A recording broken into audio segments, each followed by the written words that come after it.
दोस्तों, कल हमने देख लिया था, यानी पिछली वीडियो में हमने 2 पार्ट देख लिए थे इसके 7वीं क्लास के एनसीईआरटी के।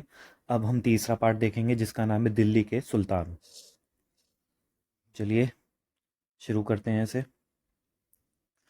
हमने अध्याय 2 में देखा कि कावेरी डेल्टा जैसे क्षेत्र बड़े राज्यों के केंद्र बन गए थे। देखा था हमने जो कावेरी डेल्टा था। क्या आपने गौर किया है कि अध्याय 2 में ऐसे किसी राज्य का जिक्र नहीं है जिसकी राजधानी दिल्ली रही हो? आपने देखा है ऐसे कोई भी अभी राज्य नहीं दिखा हमें। इसकी वजह यह है कि दिल्ली महत्वपूर्ण शहर 12वीं शताब्दी में ही बना।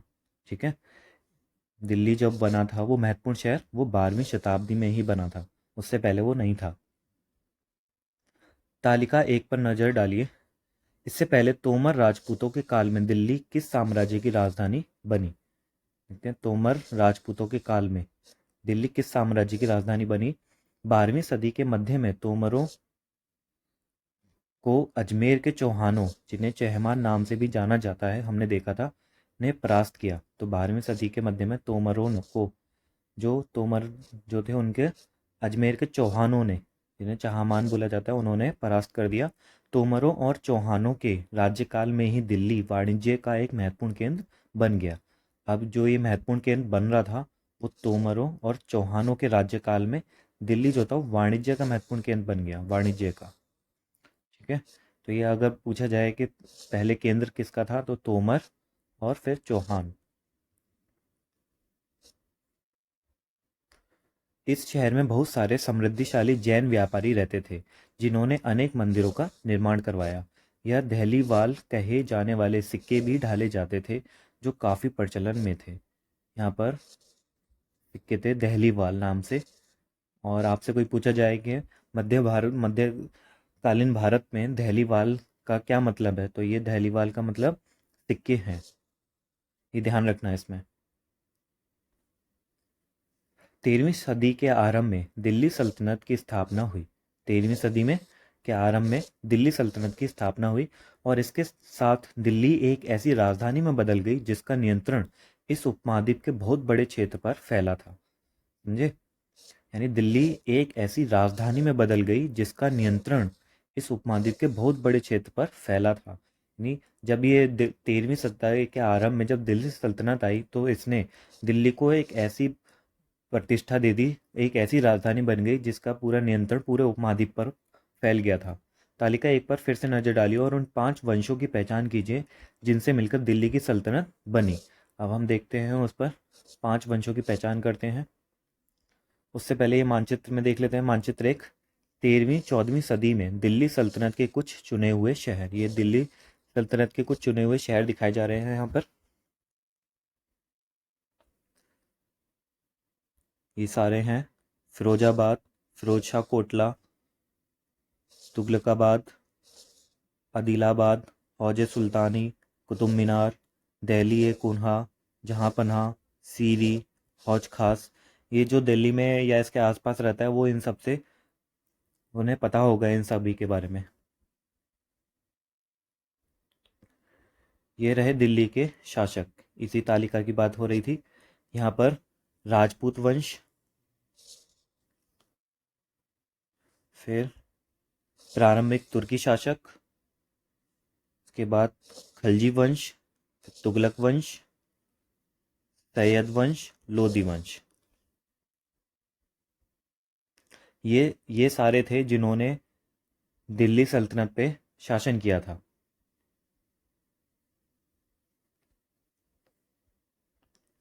यही था, उन 5 वंशों की पहचान कीजिए जिनसे मिलकर दिल्ली की सल्तनत बनी। जिस इलाके को हम आज दिल्ली के नाम से जानते हैं, जिस इलाके को हम आज की दिल्ली जानते हैं, वहाँ इन सुल्तानों ने अनेक नगर बसाए। मानचित्र 1 को देखकर दहली ए कोना, सीरी और जहाँपना को पहचानिए। ये हमने देख लिया, दहली ए कोना, सीरी और जहाँपना।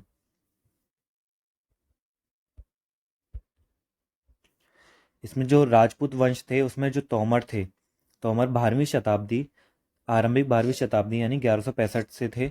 फिर चौहान आए, तोमर और चौहान अभी हमने देखा पीछे। तो उसके बाद हमने देखा था पृथ्वीराज चौहान, इनमें सबसे महत्वपूर्ण था, सेकंड चैप्टर में देखा था इनके बारे में। फिर इसके बाद प्रारंभिक तुर्की शासक आए थे, उसमें कुतुबुद्दीन ऐबक, शमसुद्दीन इल्तुमिश, फिर रजिया, जिसके ऊपर नाटक भी है रजिया सुल्तान, और गयासुद्दीन बलबन। ये चार नाम याद रखने आपको। फिर है खलजी वंश। खलजी वंश में आते हैं जलालुद्दीन खलजी और अलाउद्दीन खलजी। तुगलक वंश, गयासुद्दीन तुगलक, मोहम्मद तुगलक, फिरोज शाह तुगलक। फिर सैयद वंश में आएंगे खिलजी खान, और लोधी वंश में आएंगे बहलोल लोधी। इन सभी के बारे में हम देखेंगे, और इनमें जो महत्वपूर्ण थे उनके बारे में यहाँ पर बताया गया है।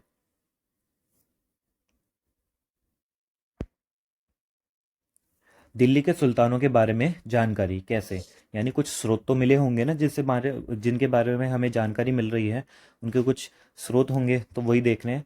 हालांकि अभिलेख, सिक्कों और स्थापत्य स्थापत्य मतलब भवन निर्माण कला के माध्यम से काफ़ी सूचना मिलती है, मगर और भी महत्वपूर्ण वे इतिहास, तारीख, यानी एक और तवारीख बहुवचन है, जो सुल्तानों के शासनकाल में प्रशासन की भाषा फारसी में लिखे गए थे।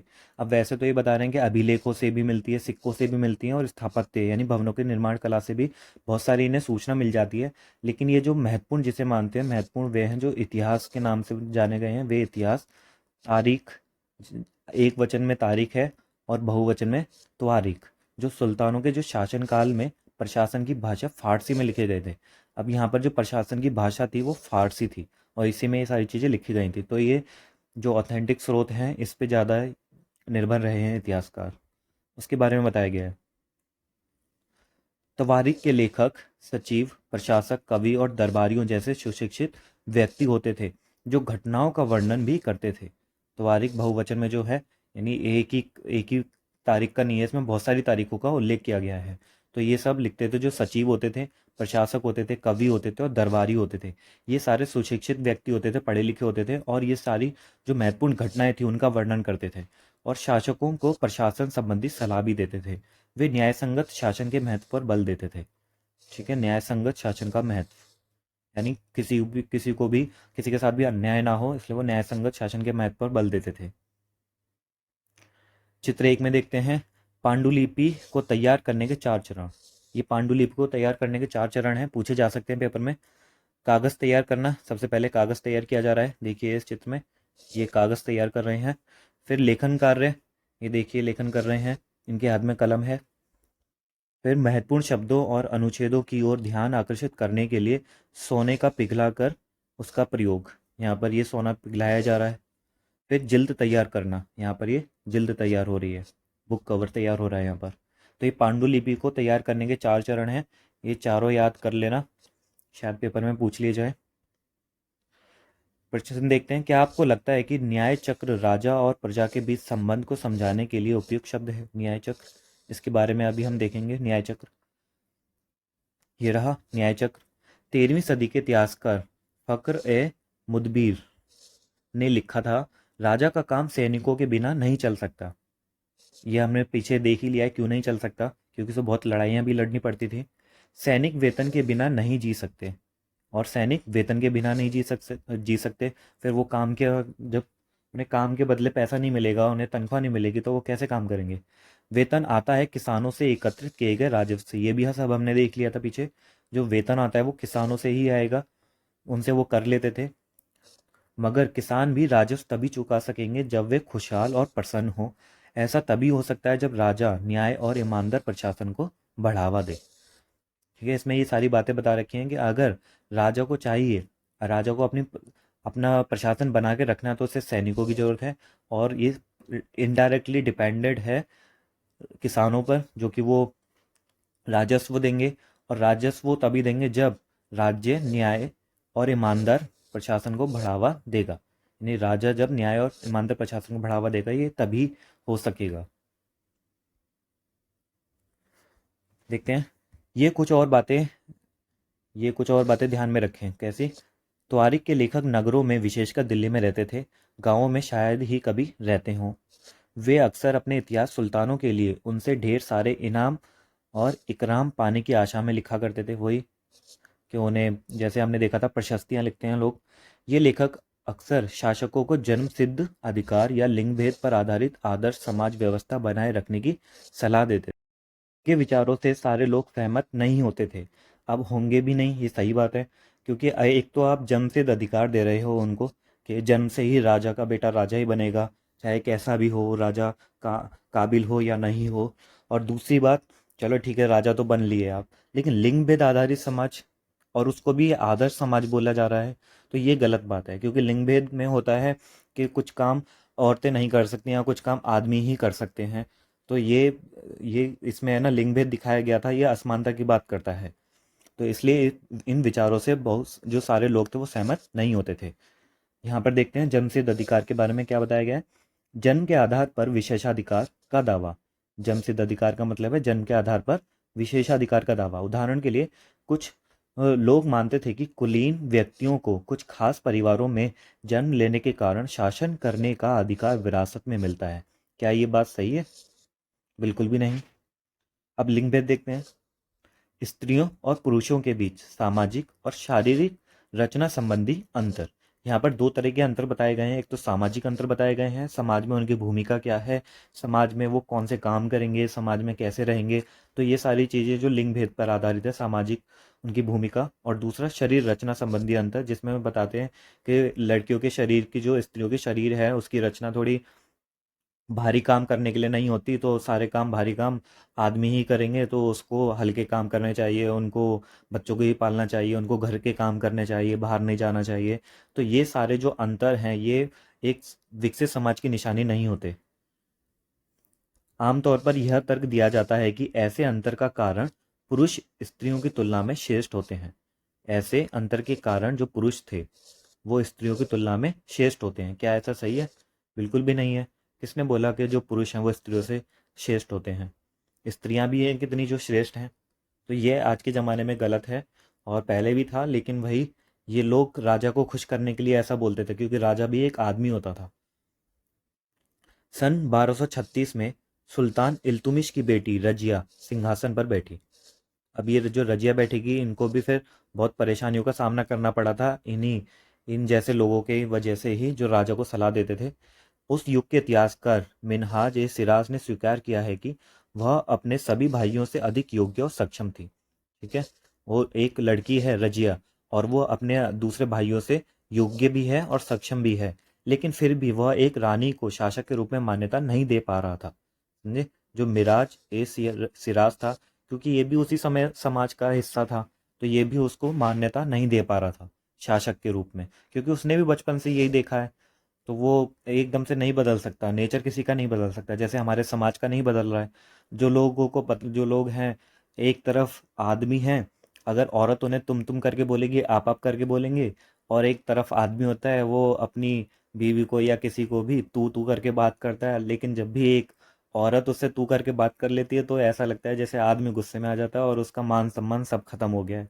तो ये सारी चीज़ें अभी भी चलती आ रही हैं, और यही सारी चीज़ें मिनहाज सिराज के मन में भी थी, तो इसलिए वो नहीं देख पा रहा था उसे।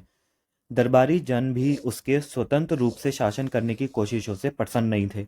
अब वहाँ का समाज में दरबारी जन भी आ जाते हैं, जितने वो दरबार में लोग बैठे थे वो सारे भी। सन 1240 में उसे सिंहासन से हटा दिया गया। 1236 में बैठी और 40 में हटा दिया गया।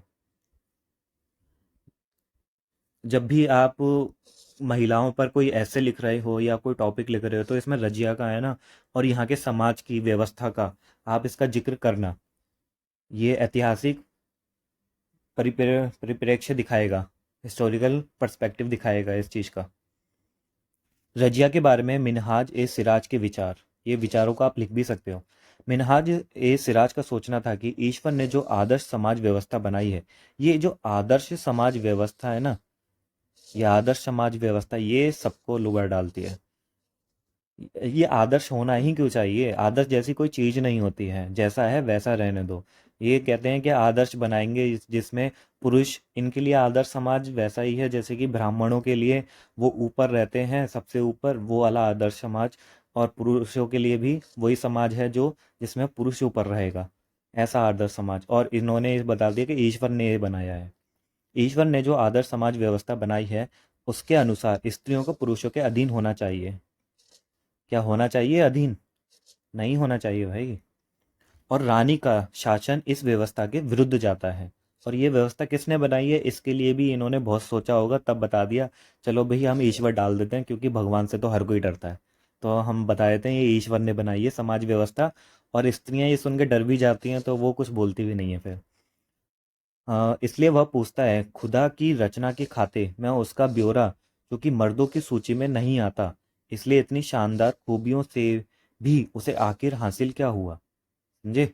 यानी वो बोलता है कि खुदा की रचना की खातिर, यानी यही वाली रचना, आदर्श समाज व्यवस्था की रचना, उसका ब्यौरा चूंकि मर्दों की सूची में नहीं आता, यानी वो एक लड़की थी, तो उसका जो ब्यौरा था, जो उसके गुण वगैरह थे, वो मर्दों की सूची में नहीं आते। कह रहा है लेकिन इतनी शानदार खूबियां थी उसमें, ते भी उसका कुछ कुछ उसका है ना फायदा नहीं हुआ उसे, रजिया को। ये बहुत बताना चाह रहे हैं। रजिया ने अपने अभिलेखों और सिक्कों पर अंकित करवाया कि वह सुल्तान इल्तुमिश की बेटी है। रजिया ने क्या बताया था कि वो सुल्तान इल्तुमिश की बेटी है। आधुनिक आंध्र प्रदेश के वारंगल क्षेत्र में किसी समय काकतीय वंश का राज्य था। आंध्र प्रदेश में किसका राज्य था? काकतीय वंश का। उस वंश की रानी रुद्रमा देवी के व्यवहार से रजिया का व्यवहार बिल्कुल विपरीत था। रुद्रमा देवी ने अपने अभिलेखों में अपना नाम पुरुषों जैसा लिखवाकर अपने पुरुष होने का भ्रम पैदा किया था। यहाँ पर ये जो अलग दिखाया जा रहा है, क्योंकि ये समझ चुकी थी कि अगर इस पुरुषवादी समाज में रहना है तो मुझे थोड़ा सा यहाँ पर टिकना पड़ेगा। इसके लिए इन्होंने कुछ दिमाग लगाया होगा और उसने अपना पुरुष होने का भ्रम पैदा करवाया। इसकी एक मूवी भी बनी हुई है। आप एक मूवी देखना, साउथ इंडियन की है, उसमें भी ऐसा ही दिखाया जाता है। एक और महिला शासक थी, कश्मीर की रानी दिद्दा। उसका नाम दीदी यानी बड़ी बहन से निकला है, दिद्दा कहते हैं ना। जाहिर है प्रजा ने अपनी प्रिय रानी को यह स्नेह भाव संबोधन दिया होगा। तो ये तीन नाम ध्यान रख लेना। और कभी भी कोई ऐसे आए, कोई भी महिलाओं का आए, तो आप इनका अपवाद के रूप में लिख सकते हो कि ये तीन ऐसी थी, औरतें थीं जिन्होंने उस समाज में अब अलग जा कर के ये सारे काम किए थे। फिर मिडिवल इंडिया से बाद में जब मॉडर्न हिस्ट्री आएगी, मॉडर्न में तो आप लिख ही सकते हो, बहुत सारी महिलाएं मिल जाती हैं आपको। मिनहाज के विचार अपने शब्दों में व्यक्त कीजिए। क्या आपको लगता है कि रजिया के विचार भी यही थे? आपके अनुसार स्त्री के लिए शासक बनना इतना कठिन क्यों था? हमारे समाज की वजह से, लोग मानसिकता की वजह से, पुरुषवादी सोच की वजह से। चलिए आगे देखते हैं। दिल्ली सल्तनत का विस्तार, गैरिसन शहर से साम्राज्य तक। अब ये गैरिसन शहर क्या होते हैं और दिल्ली सल्तनत का विस्तार कैसे हुआ? तो पहले हम गैरिसन शहर देख लेते हैं। यहाँ पर गैरिसन शहर ये रहे, किलेबंद बसाव जहाँ सैनिक रहते हैं।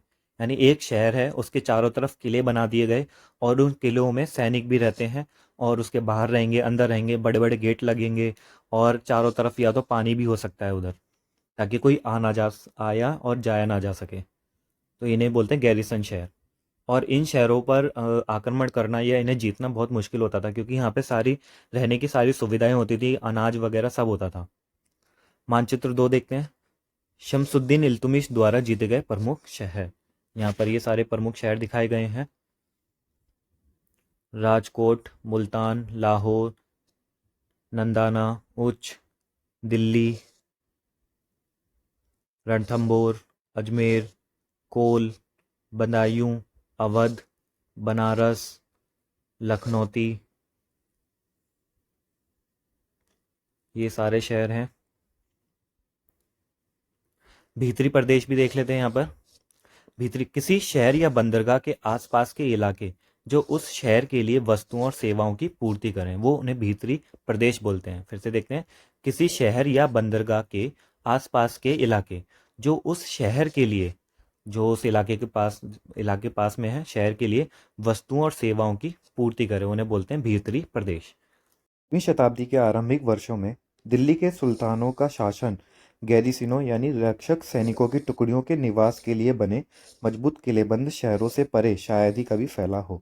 यानी बता रहे हैं कि 13वीं शताब्दी के आरंभिक वर्षों की बात कर रहे हैं, और जो दिल्ली के सुल्तानों का जो शासन था वो बस गैरीसिनों के जो निवास थे, यानी गैरिसन मतलब रक्षक सैनिकों की जो टुकड़ियां वहां रहती थी, बस वहाँ उनके लिए जो बने मजबूत किलेबंद थे, उनके शहरों तक ही सीमित था, उससे शायद ही कभी फैला हो। यानी उससे आगे फैला ही नहीं था, उनके वहीं तक ही उनका शासन था। ये बाद में फैला धीरे धीरे। अब बोले हैं शहरों से संबंध, लेकिन उनसे दूर भीतरी प्रदेशों, जो हमने यहाँ देखे भीतरी प्रदेशों पर उनका नियंत्रण ना के बराबर था। ठीक है, जो उनका जो भीतरी प्रदेश पर उनका जो नियंत्रण था ना के बराबर था, यानी नहीं था, यानी जो ये भीतरी प्रदेश हमने देखे इन पर सुल्तानों का, दिल्ली के सुल्तानों का नियंत्रण नहीं था। उनका नियंत्रण बस यही जो मजबूत किलेबंद थे वहीं तक था, ना के बराबर था, और इसलिए उन्हें आवश्यक सामग्री, रसद आदि के लिए व्यापार, कर या लूटमार पर ही निर्भर रहना पड़ता था। यानी ये बता रहे हैं कि दिल्ली के जो सुल्तान थे उनके लोग, उनको जो आवश्यक सामग्री और सामान उन्हें जो मिलता था, उन वो किस पे निर्भर थे, तो वो व्यापार करते थे, कर वसूलते थे और लूटमार करते थे। दिल्ली से सुदूर बंगाल और सिंध के, जो दिल्ली के से दूर थे बंगाल और सिंध, उनके जो गैरिसन शहरों का नियंत्रण बहुत ही कठिन था। अब ये कठिन क्यों होगा?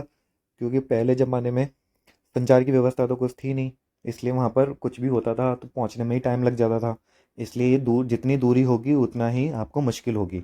बगावत, युद्ध, यहाँ तक कि खराब मौसम में भी उनसे संपर्क के नाजुक सूत्र छिन-भिन हो जाते थे। यानी ये बता रहे हैं कि जो गैरिसन शहरों तक ही उनका नियंत्रण था। अब जो दूर के गैरिसन शहर थे, उनके में वहाँ पर अगर बगावत हो गई या वहाँ पर अगर युद्ध हो गया, चलो ठीक है, सब ठीक है, लेकिन खराब मौसम, तो वहाँ से उनका जो संपर्क था ना, जो थोड़ा बहुत था वो भी टूट जाता था, नाजुक सूत्र छिन-भिन हो जाते थे। तो बिल्कुल ही सारा ही वो टूट जाते थे। अब जब संपर्क ही टूट गया तो हमें पता ही नहीं चलेगा वहाँ क्या चल रहा है।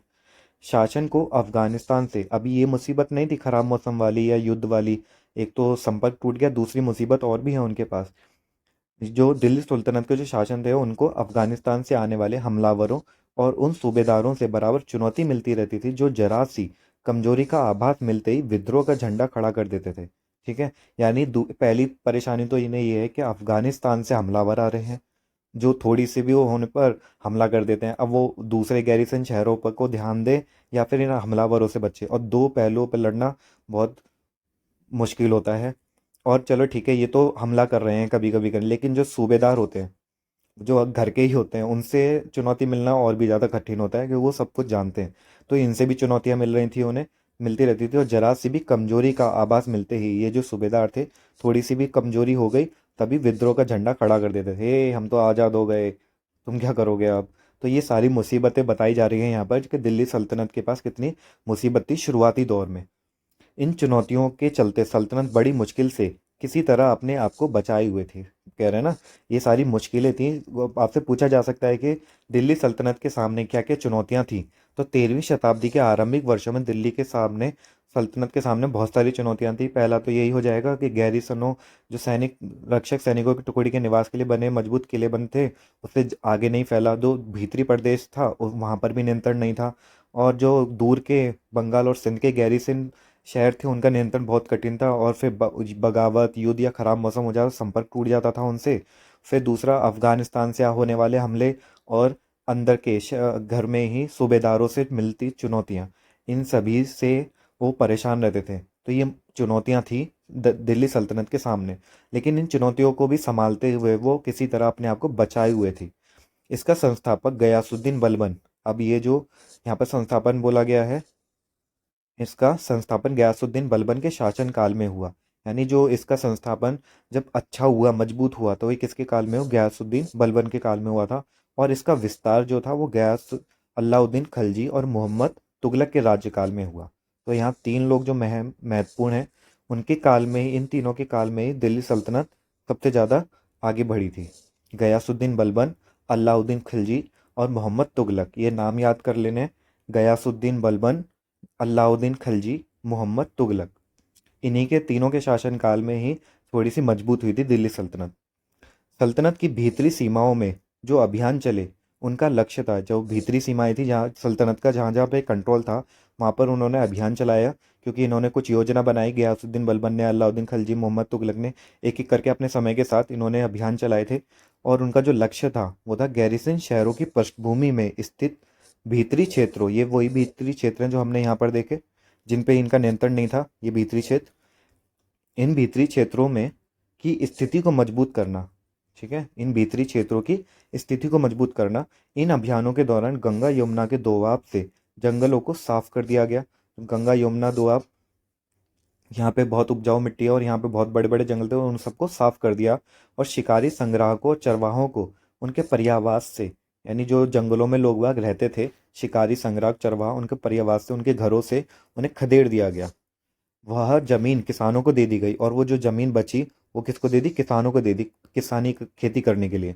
और कृषि कार्य को प्रोत्साहन दिया गया। व्यापार मार्गों की सुरक्षा और क्षेत्रीय व्यापार की उन्नति की खातिर नए किले, गैरिसन शहर और शहर बनाए और बसाए गए। तो ये सारी चीज़ें बताई जा रही हैं चुनौतियों से कैसे निपटा गया। ज़मीन चाहिए थी उन्हें, क्योंकि किसानी करनी थी, खेती से ही उन्हें कर मिलेगा, तो राजस्व आएगा, इसलिए कृषि कार्य करने के लिए प्रोत्साहन दिया गया। और फिर दूसरा जो व्यापार मार्ग थे, हमने कितनी बार पढ़ लिया व्यापार मार्ग, व्यापार मार्ग, ये बहुत ज़रूरी था उस समय। व्यापार मार्गों की सुरक्षा, लूटपाट होती रहती थी, उन्हें कर भी मिलता था फिर राजाओं को। फिर व्यापार मार्ग की सुरक्षा होती थी। फिर क्षेत्रीय व्यापार को भी बढ़ाया इन्होंने, और उसको बढ़ाने के लिए नए किले बनाए, गैरिसन शहर बनाए, वही मजबूत किलेबंद शहर, और दूसरे जो आम शहर थे वो बना और उसे बसाया भी गया। दूसरा विस्तार सल्तनत की बाहरी सीमा पर हुआ। जो सल्तनत की बाहरी सीमा था वहां पर हुआ। अलाउद्दीन खिलजी के शासनकाल में दक्षिण भारत को लक्ष्य करके सैनिक अभियान शुरू हुए। अब जो पूछा जा सकता है आपसे कि सल्तनत की जो बाहरी सीमा यानी जो दक्षिण भारत में किसने वो सैनिक अभियान चलाया था, तो अलाउद्दीन खिलजी थे वो। अलाउद्दीन खिलजी ने शासन चलाया। अभी देखा हमने गयासुद्दीन बलबन, अब अलाउद्दीन खिलजी। और ये अभियान मोहम्मद तुगलक के समय में अपनी चरम सीमा पर पहुंच गए। मोहम्मद तुगलक के समय पर अपनी चरम सीमा पर पहुंच गए। ये मानचित्र 3, ये रहा मानचित्र 3, अलाउद्दीन खिलजी का दक्षिण भारत का अभियान।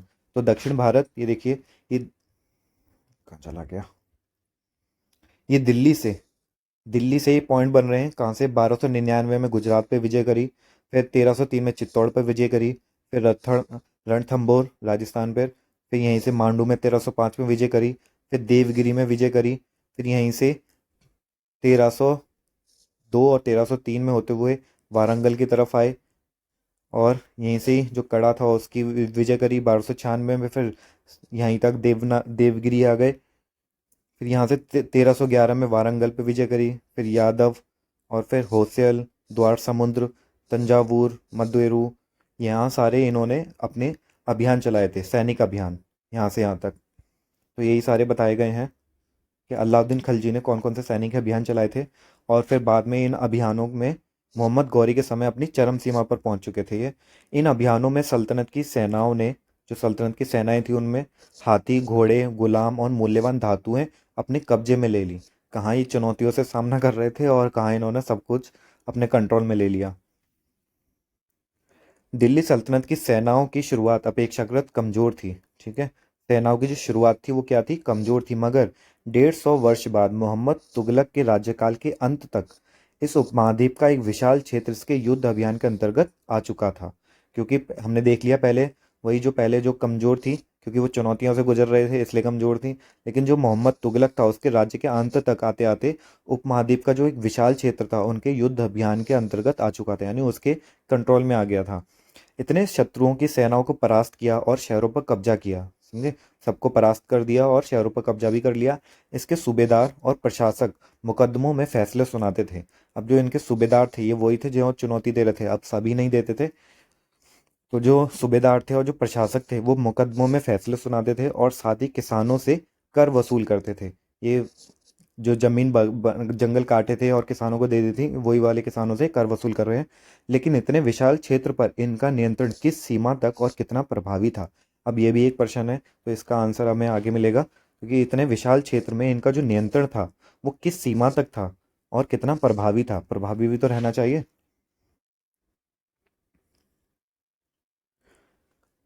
चित्र 2 देखते हैं। 12वीं सदी के आखिरी दशक में बनी कुव्वत अल इस्लाम मस्जिद तथा उसकी मीनारें।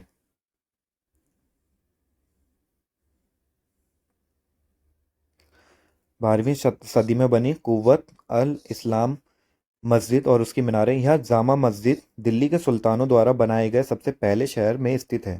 कहाँ पर स्थित है ये जामा मस्जिद? जो दिल्ली के सुल्तानों द्वारा बनाए गए सबसे पहले शहर में स्थित है। इतिहास में इस शहर को दिल्ली ए कोहाना यानी पुराना शहर कहा गया है। इस मस्जिद का इल्तुमिश और अलाउद्दीन खिलजी ने और विस्तार किया। मीनार 3 सुल्तानों कुतुबुद्दीन ऐबक, इल्तुमिश और फिरोज शाह तुगलक द्वारा बनवाई गई। ये धीरे धीरे 3 शासकों ने बनवाई थी। जब हम आर्ट एंड कल्चर पढ़ेंगे तो इनके इनके जितने भी सारी चीज़ें हैं, क्या क्या इन्होंने करवाया, स्थापत्य कला वगैरह, वो सब भी पढ़ेंगे।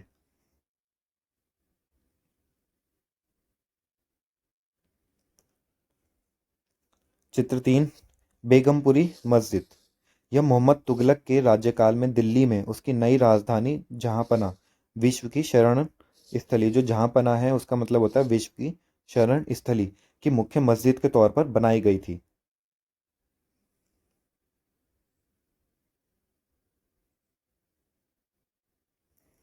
मस्जिद देख लेते हैं, इसका मतलब क्या होता है। यह अरबी का शब्द है जिसका शाब्दिक अर्थ है ऐसा स्थान जहां मुसलमान अल्लाह की आराधना में सजदा, सजदा का मतलब होता है घुटने या माथा टेक कर जो सजदा होता है वो करते हैं। तो जैसे मंदिर बनाए गए थे वैसे ही मस्जिद थी जहाँ पर जो मुसलमान लोग थे वो अल्लाह की आराधना कर सकते थे। जामा मस्जिद। मस्जिद ए जामी वह मस्जिद होती है जहाँ अनेक मुसलमान एकत्र होकर साथ साथ नमाज पढ़ते हैं। दिल्ली की जामा मस्जिद है वो यही है। नमाज की रस्म के लिए सारे नमाजियों में से सबसे अधिक सम्माननीय और विद्वान पुरुष को इमाम, यानी उनको इमाम बोला जाता है, यानी नेता के रूप में चुना जाता है। इमाम शुक्रवार की नमाज के दौरान धर्मोपदेश यानी खुतबा भी देता है। तो जो शुक्रवार को जो नमाज पढ़ते हैं तो वो यही है, धर्मोपदेश होते हैं, कहते हैं इसे। नमाज के दौरान मुसलमान मक्का की तरफ मुंह करके खड़े होते हैं। भारत में मक्का पश्चिम की ओर पड़ता है, भारत में पश्चिम की ओर पड़ता है। मक्का की ओर की दिशा को किबला कहा जाता है। ये इन्फॉर्मेशन इसलिए दी है क्योंकि कई सारे लोगों को पता ही नहीं होता कि जो मुसलमान होते हैं वो शुक्रवार को ही क्यों इतना नमाज वगैरह पढ़ते हैं, क्यों इतनी भीड़ इकट्ठी हो जाती है, सड़कों पे जाम लग जाता है। वो ऐसा सोचते हैं अरे क्या दिक्कत है, ये तो ये शुरू से ही चला आ रहा है, उनका ये रिवाज है एक तरीके से। तो इसमें कुछ परेशान नहीं होना चाहिए किसी को भी। ये उनके धार्मिक रूल्स हैं, धार्मिक नियम हैं, और जैसे हम फॉलो करते हैं ऐसे ही सभी करते हैं। तो यही शुक्रवार को ही होता है ये, जहाँ धर्मोपदेश देते हैं जो इमाम नेता होते हैं।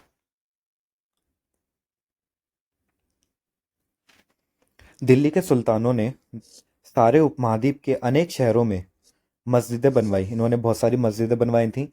इससे उनके मुसलमान और इस्लाम के रक्षक होने के दावे को बल मिलता था।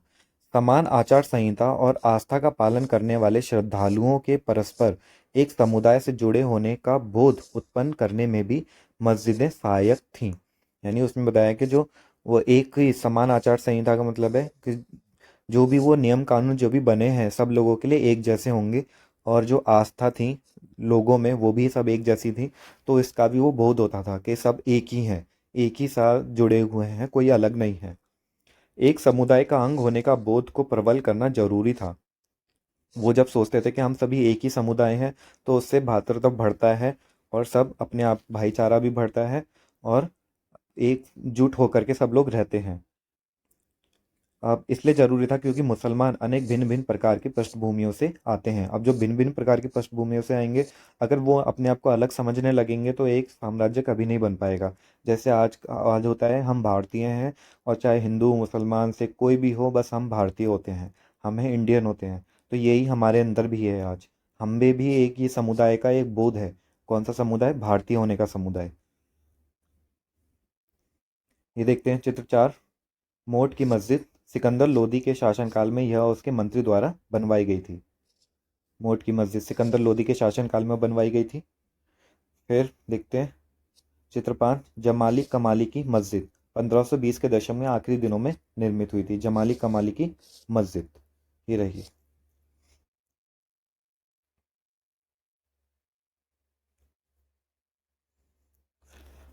खिलजी और तुगलक वंश के अंतर्गत प्रशासन और समेकन, नज़दीक से एक नज़र। यानी हम इसमें खिलजी और तुगलक जो थे इन दोनों के बारे में थोड़ी गहन चर्चा करेंगे। दिल्ली सल्तनत जैसे विशाल साम्राज्य के समेकन के लिए विश्वसनीय सूबेदारों और प्रशासकों की जरूरत थी। अब इतना जो विशाल साम्राज्य जो वहां पर अभी प्रश्न देखा था हमने, ये वाला, कि लेकिन इतने विशाल क्षेत्र पर इनका नियंत्रण किस सीमा तक और कितना प्रभावी था। तो जो इसकी प्रभावी बने रहने के लिए उनको क्या होना चाहिए था?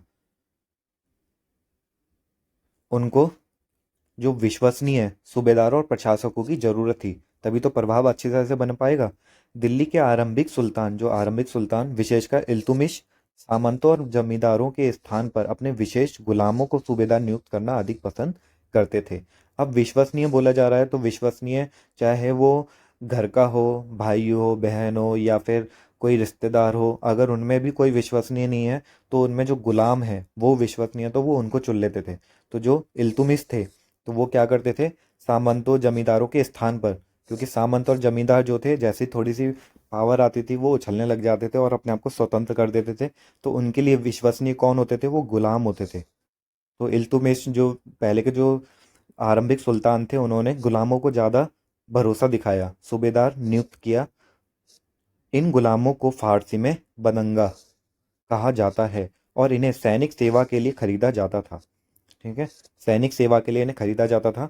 और ये गुलाम इतने सही होते थे कि ये कभी भी इनसे धोखा नहीं करते थे। उन्हें राज्य के कुछ बहुत ही महत्वपूर्ण राजनीतिक पदों पर काम करने के लिए बड़ी सावधानी से प्रशिक्षित किया जाता था। ये आप इसे जरा ऐसे समझ के देखो कि आप इल्तुमिश हो और आपके पास इतनी सारी परेशानी है कि कोई कोई भी आपका राज्य ले सकता है। आप किस पे विश्वास करोगे? और आपके पास एक गुलाम है, लेकिन वो गुलाम से कुछ ज़्यादा ही है। कहने को तो वो गुलाम है, खरीदा है, लेकिन उस वो कहने से बहुत ज़्यादा है आपके लिए, आपके सारे विश्वास पात्र है आपका। और वो सेवा सैनिक सेवा के लिए खरीदा गया था जब, और उसे महत्वपूर्ण राजनीतिक पदों पर काम करने के लिए बड़ी सावधानी से प्रशिक्षित किया गया था। समझे? तब आपको पता चलेगा कि हाँ, ये काम कितना मुश्किल था। अब चूंकि पूरी तरह अपने मालिक पर निर्भर होते थे, इसलिए सुल्तान भी विश्वास करके उन पर निर्भर हो सकते थे। समझे? वो पूरी तरह अपने मालिक पर ही निर्भर होते थे, तो सुल्तान भी उसी पे ही विश्वास कर लेते थे।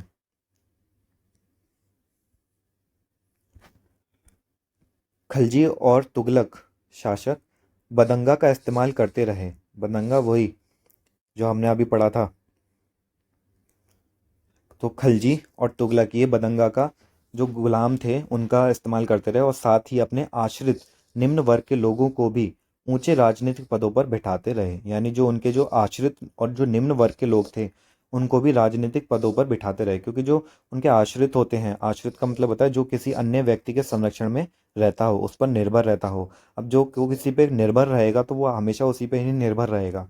और जो निम्न वर्ग के लोग होते थे इनके पास, तो वो उसके लिए विश्वसनीय होते थे। तो वो कहते थे कि हम तुम्हारे जैसे कहते हैं ना, विश्वासघात नहीं करेंगे। तो वो भी एक विश्वास पात्र होते थे और उनको राजनीतिक पदों पर बिठाया जाता था। ऐसे लोगों को सेनापति और सूबेदार जैसे पद दिए जाते थे।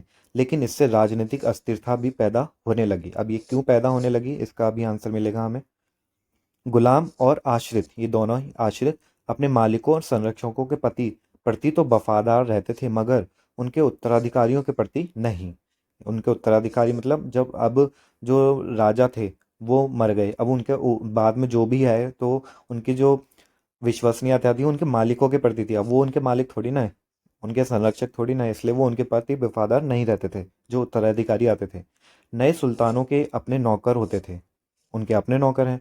फलस्वरूप किसी नए शासन के सिंहासन पर बैठते ही प्राय नए और पुराने सरदारों के बीच टकराहट शुरू हो जाती थी।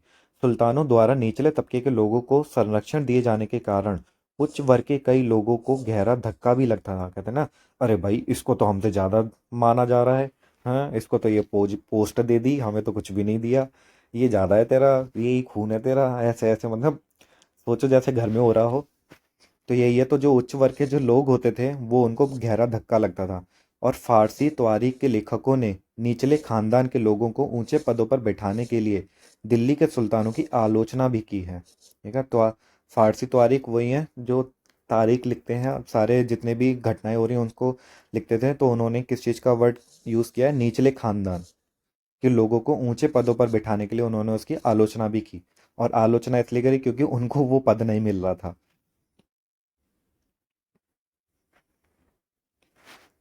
पहले वाले सुल्तानों की ही तरह खलजी और तुगलक शासकों ने भी सेना नायकों को भिन्न भिन्न आकार के इलाकों के सूबेदार के रूप में नियुक्त किया।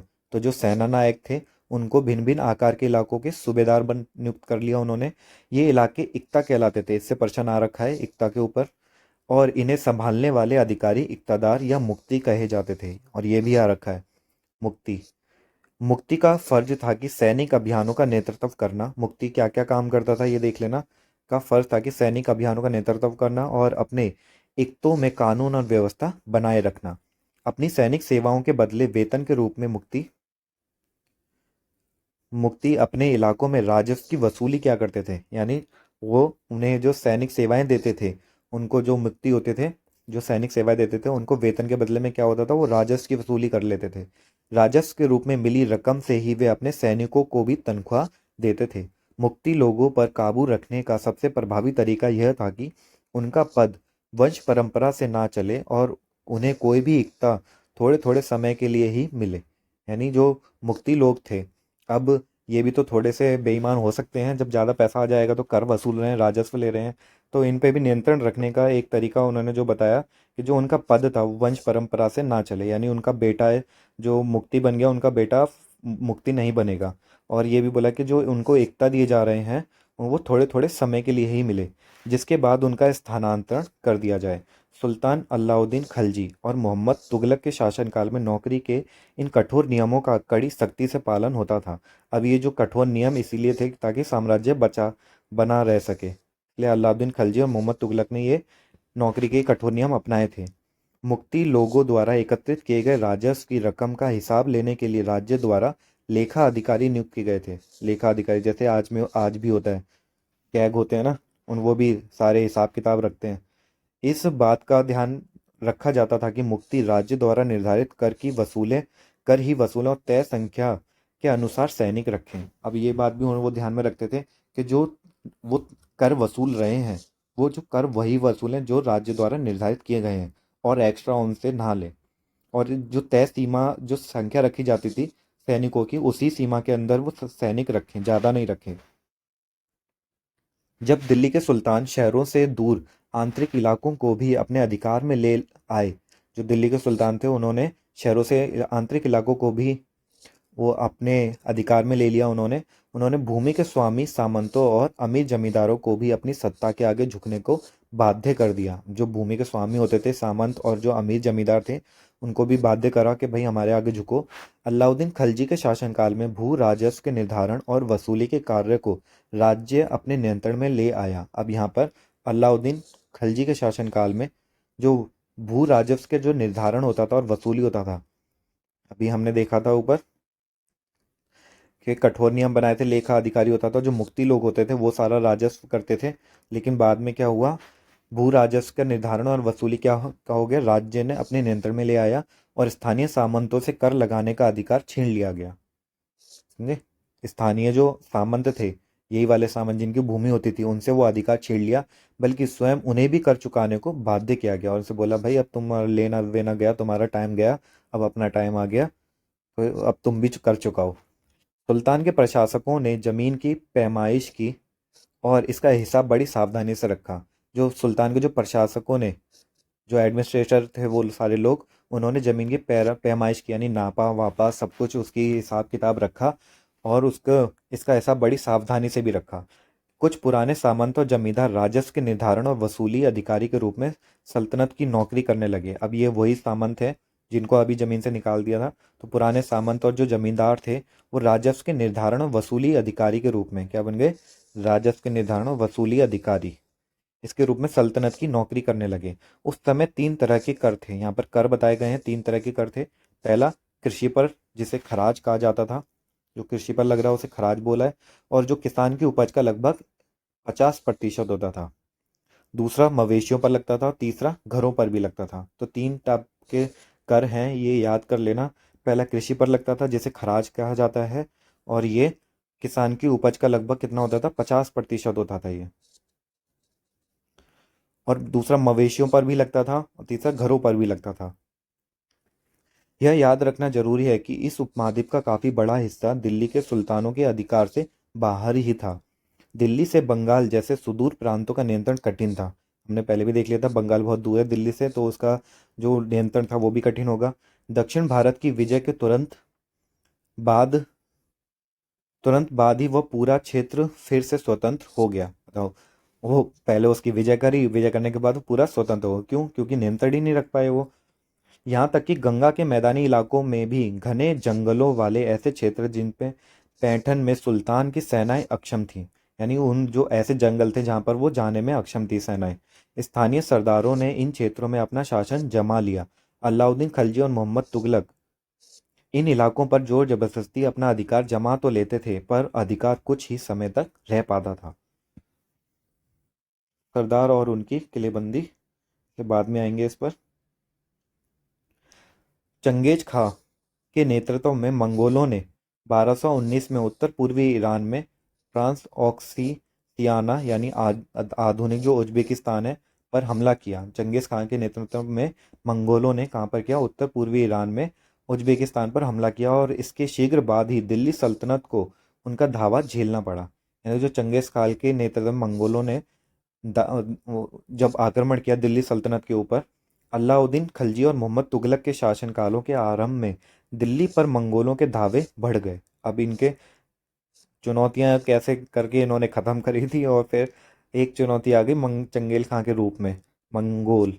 फिर यहीं से ही आगे इनका ख़त्म हो गया और दूसरा शुरू हुआ मुगलों का शासन।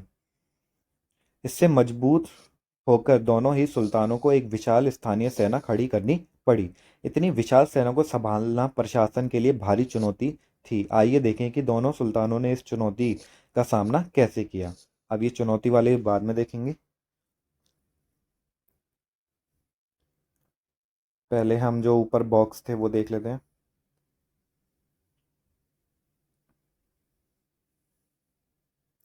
बेटों से बढ़कर गुलाम। हम फिर से आते हैं गुलाम पर।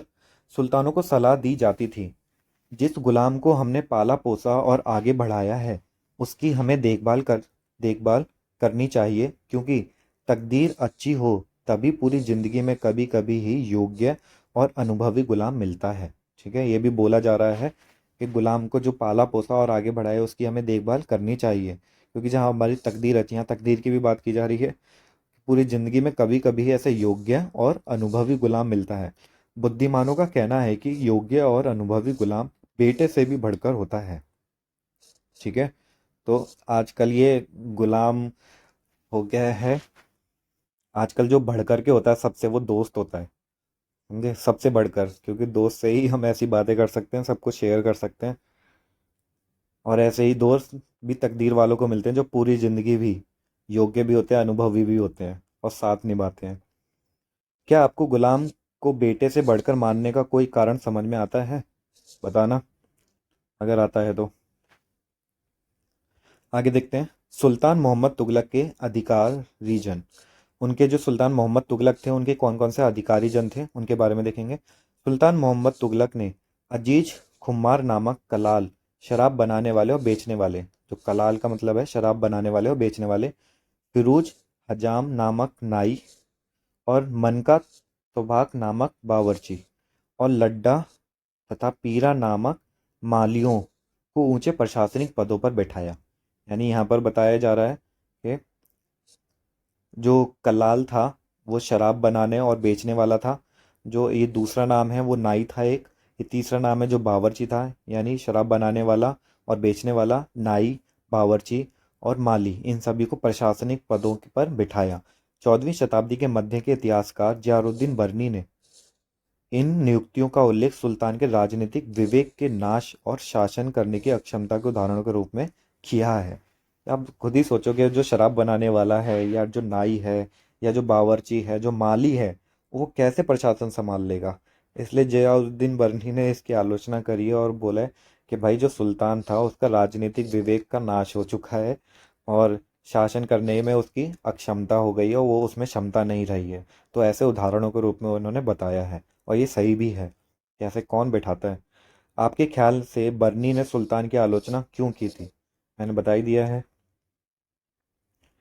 चलिए आगे देखते हैं, छूट गया था एक, सरदार और उनकी किलेबंदी। अफ्रीकी देश मोरक्को से 14वीं सदी में भारत आए यात्री इब्न बतूता ने बतलाया कि सरदार कभी कभी, ये इब्न बतूता थे, इन्होंने बताया कि सरदार कभी कभी चट्टानी ऊबड़ खाबड़ पहाड़ी इलाकों में किले बनाकर रहते थे और कभी कभी बांस के झुरमुटों में, कभी किले बना लेते थे बहुत ऊंचे ऊंचे, कभी बांस के झुरमुटों में। भारत में बांस पोला नहीं होता, बांस जो होता है वो पोला नहीं होता, अंदर से खोखला नहीं होता, यह बहुत बड़ा होता है। इसके अलग अलग हिस्से आपस में इस तरह से गुंथे होते हैं कि उन पर आग का भी असर नहीं होता। अब जो ये बांस की जो खूबियां बताई जा रही हैं, किसी दिन है ना यूपीएससी क्या करेगी, इसी बांस से ही खूबियां पूछ लेगी कि बांस, भारतीय बांस की क्या क्या खूबियां होती हैं।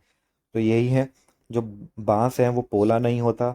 दूसरा, ये बहुत बड़ा होता है, उसके अलग अलग हिस्से आपस में इस तरह गुंदे होते हैं कि उन पर आग का भी असर नहीं होता। यही दे देगा, फिर कहेगा भाई हमें तो बांस कहाँ से आ गया। तो यहाँ से ये याद कर लेना बांस को। वे कुल मिलाकर बहुत ही मजबूत होते हैं। सरदार इन जंगलों में रहते हैं जो इनके लिए किले की प्राचीर का काम देते हैं। इस दीवार के घेरे में ही उनके मवेशी और फसल रहते हैं। अंदर ही पानी भी उपलब्ध रहता है, अर्थात वह एकत्रित हुए वर्षा का जल, वहाँ एकत्रित हुआ वर्षा का जल। इसलिए उन्हें प्रबल बलशाली सेनाओं के बिना हराया नहीं जा सकता। ये सेना जंगल में घुसकर खास तौर से तैयार किए गए औजारों से बांसों को काट डालती हैं। सरदारों की रक्षा व्यवस्था का वर्णन कीजिए। यहाँ पर बताया गया है कि सरदार और जो उनकी किलेबंदी थी उसके बारे में बताया गया है।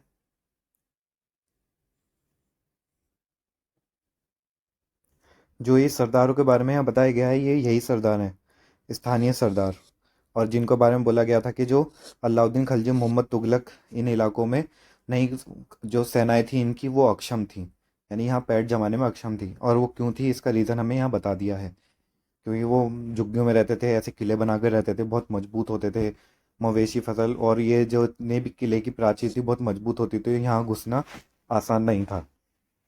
और यहाँ पर कैसे हराया जा सकता है, बिल्कुल बलशाली सेना के बिना हराया नहीं जा सकता। और भाई कहाँ चला गया। चलिए हम यहाँ आ गए। अब ये हम यहाँ पर थे कि उन चुनौतियों का दोनों सुल्तानों ने किस प्रकार सामना किया, इसको देख लेते हैं। अलाउद्दीन खिलजी और मोहम्मद तुगलक ने तो दिल्ली पर 2 बार हमले हुए थे। अब इनका सामना करने के लिए अलाउद्दीन खिलजी ने एक विशाल स्थायी सेना खड़ी की। सेना दोनों ने ही खड़ी करी थी। अब मोहम्मद तुगलक के शासन के प्रारंभिक वर्षों में सल्तनत पर हमला हुआ।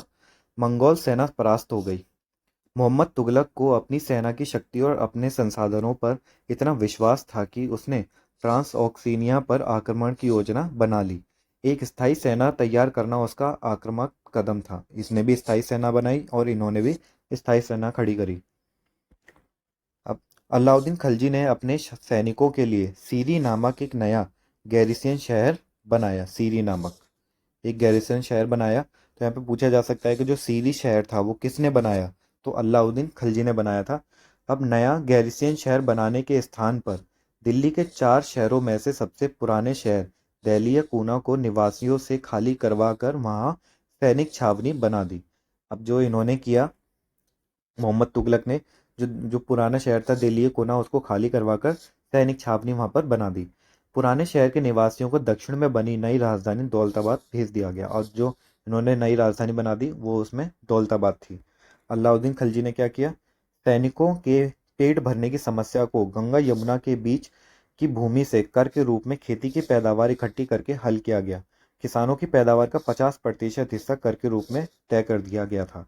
इन्होंने जितना भी जो पैसे की समस्या थी वो कर लेके किया, और कर में 50% लिया जाता था। सेना को खिलाने के लिए उसी इलाके में खाद्यान्न इकट्ठा किया गया। लेकिन सैनिकों की विशाल संख्या की जरूरतें पूरी करने के लिए सुल्तान ने अतिरिक्त कर भी लगाया। इसी दौरान उस क्षेत्र में अकाल भी पड़ा। जो अतिरिक्त कर लगा उसकी वजह से वहां अकाल भी पड़ गया। इधर देखते हैं, सैनिकों को वेतन भी देना होता था। अलाउद्दीन ने सैनिकों को एकता के स्थान पर नकद वेतन देना तय किया। इन्होंने नकद वेतन दिया था अलाउद्दीन खिलजी ने। सैनिक अपना आवश्यक सामान दिल्ली के व्यापारियों से खरीदते थे, और यह आशंका थी कि व्यापारी अपनी चीज़ों की कीमतें बढ़ा देंगे। इसे रोकने के लिए अलाउद्दीन ने दिल्ली में चीज़ों की कीमतों पर नियंत्रण लागू कर दिया। अफसर बड़ी सावधानी से कीमतों का सर्वेक्षण करते, और जो व्यापारी निश्चित दरों का उल्लंघन करते उन्हें सजा मिलती थी। नियंत्रण रखा है इन्होंने व्यापारियों पर। मोहम्मद तुगलक भी अपने सैनिकों को नकद वेतन देता था। अब इन्होंने भी नकद वेतन दिया, लेकिन कीमतों पर नियंत्रण करने की जगह उसने कुछ कुछ आज की कागजी मुद्रा की तरह टोकन सांकेतिक मुद्रा चलाई। अब ये प्रश्न आ सकता है कि किसने कागज की मुद्रा चलाई थी, तो जैसे टोकन बोला जाता है, तो ये थी मोहम्मद तुगलक ने चलाई थी। ये सिक्के धातु के बने होते थे, लेकिन सोने चांदी के ना होकर सस्ती धातु के होते थे। 14वीं सदी के लोगों को इस मुद्रा पर भरोसा नहीं था। वे बड़े चतुर थे। अपने सोने चांदी के सिक्के वे बचाकर रख लेते थे और अपने तमाम कर इस टोकन मुद्रा से ही चुकाते थे। कितने चतुर हैं ये तो थ्री इडियट्स से वाले चतुर से भी ज्यादा चतुर निकले। इस सस्ती मुद्रा जैसे जाली सिक्के भी बड़ी आसानी से बनाए जा सकते थे। इस सस्ती मुद्रा जैसे जाली सिक्के भी आसानी से बनाए जा सकते थे। देख लेते हैं इधर, अलाउद्दीन के प्रशासनिक कदम काफी सफल रहे और इतिहासकारों ने कीमतों में कमी और बाजार में वस्तुओं की कुशलता से आपूर्ति के लिए उसके शासनकाल की बहुत प्रशंसा की। इतिहासकारों ने प्रशंसा की है। मंगोल आक्रमणों के खतरे का भी उसने सफलतापूर्वक सामना किया। मोहम्मद तुगलक का देख लेते हैं इन्होंने क्या किया। इन्होंने द्वारा उठाए गए प्रशासनिक कदम बेहद असफल रहे। यहाँ पर ये चूक गए। कश्मीर पर उसका आक्रमण पूरी तरह विफल रहा था। तब उसने तुरान पर हमला करने का इरादा छोड़ दिया और अपनी विशाल सेना को भंग कर दिया। इस बीच उसने प्रशासन संबंधी जो कदम उठाए थे उनसे कई परेशानियां पैदा हो गईं। जो प्रशासन संबंधी कदम उठाए उनसे परेशानी हो गई। दौलताबाद ले जाए जाने से लोग बहुत नाराज थे। करों में वृद्धि और गंगा यमुना दोआब में अकाल से विक्षुब्ध जनता बगावत पर उतर आई और मोहम्मद तुगलक को अंततः टोकन मुद्रा भी वापस लेनी पड़ी। दोनों का अंत सुखद नहीं हुआ, मतलब दोनों में से इनका, मोहम्मद तुगलक का। इन तमाम असफलताओं की गिनती करने में हम कभी कभी भूल जाते हैं कि सल्तनत के इतिहास में पहली बार दिल्ली के किसी सुल्तान ने मंगोल इलाके को फतेह करने के अभियान की योजना बनाई थी। ये वैसी ही बात है कि जब हम यूपीएससी की तैयारी करते हैं और जब नहीं हो पाता है तो इस बात में हम भूल, कोई गौर नहीं करता और इस बात को भूल जाते हैं कि बंदे ने तैयारी तो करी, कुछ भी तो कर सकता है, बस रिजल्ट ही चाहिए होता है सबको और उसी में बोलते रहते हैं सब। तो यही चीज़ इन्होंने बताई है। जहां अलाउद्दीन खिलजी का बल प्रतिरक्षा पर था, वहां मोहम्मद तुगलक के द्वारा उठाए गए कदम मंगोलों के विरुद्ध सैनिक आक्रमण की योजना का हिस्सा थे। ये प्रतिरक्षा बता रहे थे इन्होंने। जो अलाउद्दीन खिलजी ने क्या करा, प्रतिरक्षा पर ध्यान दिया। और जो मोहम्मद तुगलक थे उन्होंने आक्रमण पर बल दिया कि भाई तुम मेरे पास आक्रमण करोगे उससे पहले हम ही आक्रमण कर देते हैं। और अलाउद्दीन खिलजी ने सोचा आप आक्रमण करोगे तो उससे बचेंगे कैसे, उस पर ध्यान दिया। तो दोनों की योजना अलग अलग है। और जब भी हम कोई डिसीजन लेते हैं, कोई योजना बनाते हैं, तो उसका जो बाद में हम बोलते हैं कि असफल रही सफल रही, तो वो बहुत गलत बात होती है क्योंकि उस समय वही सही था जो वो उन्होंने किया। 15वीं और 16वीं शताब्दी में सल्तनत। तालिका एक को फिर से देखें, आप पाएंगे कि तुगलक वंश के बाद 1526 तक दिल्ली और आगरा पर सैयद और लोदी वंशों का राज्य रहा। सैयद और लोदी वंशों का। तब तक जौनपुर, बंगाल, मालवा, गुजरात, राजस्थान और पूरे दक्षिण भारत में स्वतंत्र शासक उठ खड़े हुए थे। उनकी राजधानियां समृद्ध थीं और राज्य फल फूल रहे थे। इसी काल में अफगान और राजपूतों जैसे नए शासक समूह भी उभरे। इस काल में स्थापित राज्यों में से कुछ छोटे तो थे पर शक्तिशाली थे और उनका शासन बहुत ही कुशल और सुव्यवस्थित तरीके से चल रहा था। शेरशाह सूर ने बिहार में अपने चाचा के एक छोटे से इलाके के प्रबंधक के रूप में काम शुरू किया था और आगे चलकर उसने इतनी उन्नति की कि मुगल सम्राट हुमायूं तक को चुनौती दी और परास्त किया। देखा, परास्त कर दिया उसने, शेरशाह सूरी ने। शेरशाह ने दिल्ली पर अधिकार करके स्वयं अपना राजवंश स्थापित कर लिया। हाय। इसे बोला गया सूरवंश। ने केवल 15 वर्ष शासन किया, लेकिन इसके प्रशासन ने अलाउद्दीन खिलजी वाले कई तरीकों को अपनाकर उन्हें और भी चुस्त बना दिया। महान सम्राट अकबर ने जब मुगल साम्राज्य को समेकित किया तो उसने अपने प्रतिमान के रूप में शेरशाह की प्रशासन व्यवस्था को ही अपनाया। ठीक है, जो शेरशाह ने प्रशासन व्यवस्था की तो उसी का ही अकबर ने अनुसरण किया। 3 श्रेणियां, ईश्वरीय शांति, नाइट और धर्मयुद्ध। ये देखते हैं किसके बारे में बात करी गई है। 3 श्रेणियों का विचार सबसे पहले 11वीं शताब्दी के आरंभ में फ्रांस में सूत्रबद्ध किया गया। इनके अनुसार समाज में को 3 वर्गों में विभाजित किया गया। प्रार्थना करने वाले प्रार्थना करने वाला वर्ग, युद्ध करने वाला वर्ग और खेती करने वाला वर्ग। 3 वर्गों में समाज के इस विभाजन को ईसाई धर्म का समर्थन भी प्राप्त था।